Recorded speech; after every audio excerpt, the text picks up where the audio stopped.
જય શ્રી કૃષ્ણ બધાને. તો અત્યાર છે ને સાંજની રસોઈનો સમય થઈ ગયો હતો ને આજે છે ને પછી આલુ સેન્ડવિચ બનાવવાની હતી. એટલે બટેટા તો છે ને મેં થોડાક અગાઉ જ બાફીને રાખી દીધા હતા. ખાલી માવો છે ને જો વઘારવાનો બાકી હતો. એટલે છે ને જો એક કડાઈમાં થોડુંક તેલ લઈ અને એમાં છે ને જો આદુ મરચાંની પેસ્ટ નાખીને આપણે છે ને ડુંગળીનો વઘાર કરી લીધો. અને એમાં છે ને થોડાક આપણે બેઝિક મસાલા એડ કરી દેવાના છે.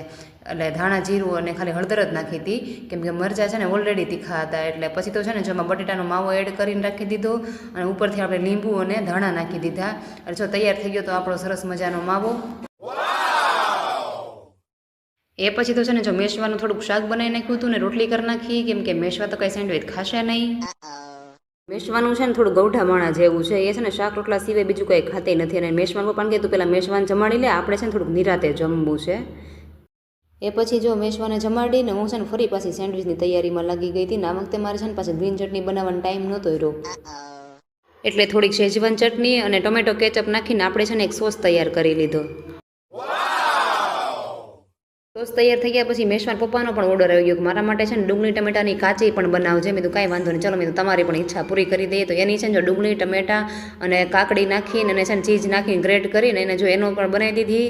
તો એને પણ જો ખાવામાં બહુ જ મજા આવી. જો વિડીયો ગમ્યો હોય તો લાઇક શેર સબસ્ક્રાઈબ. મળી આવતીકાલના એક નવા વિડીયોમાં.